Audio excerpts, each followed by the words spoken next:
Hello everyone, আশা করি সকলে খুব ভালো আছো। আমি মৌসুমি নিয়ে এসেছি আজকে একটা দুর্দান্ত ব্রেকফাস্টের রেসিপি। পাস্তা বানাবো। তো পাস্তা বানানোর জন্য এখানে আমি পাস্তা নিয়ে নিয়েছি। যে কোনো টাইপের বাজারে আপনারা পাস্তা নিয়ে নিতে পারেন। পছন্দের ভেজিটেবলস নিয়ে নিয়েছি এখানে। আরও নিয়ে নিয়েছি আমি রসুন কুচি, গ্রিন চিলিজ, পেঁয়াজ এবং সস লাগবে। তো এখানে টমেটো সস, চিলি সস নিয়ে নিয়েছি নুন এবং গোলমরিচের গুঁড়ো। গোলমরিচের গুঁড়োটা অবভিয়াসলি আমি রোস্টেড করে নিয়েছি, তো সুতরাং সেইভাবে সমস্ত উপকরণ রেডি। স্টেপ 2তে আমি চলে এসেছি। এখানে তেল আমি গরম করে নিয়েছি, সাদা তেল ইউজ করেছি।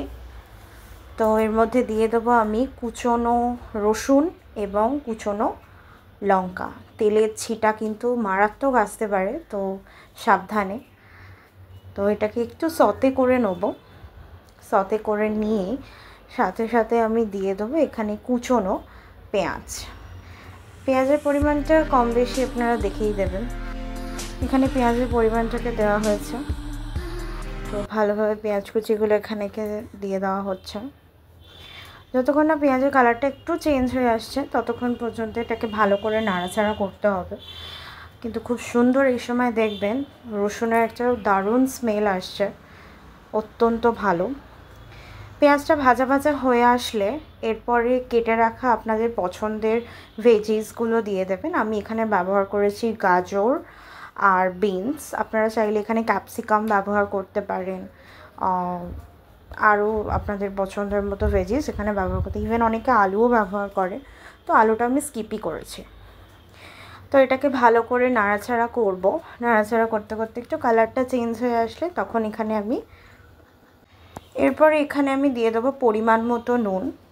নুনটা দেওয়ার সময় আপনারা খেয়াল রাখবেন, কারণ পাস্তা সিদ্ধ করার সময় একটু নুনের পরিমাণ দিতে হয় নুন তেলে, যাতে একটু ঝরঝরে হয় এবং ভালো হয়।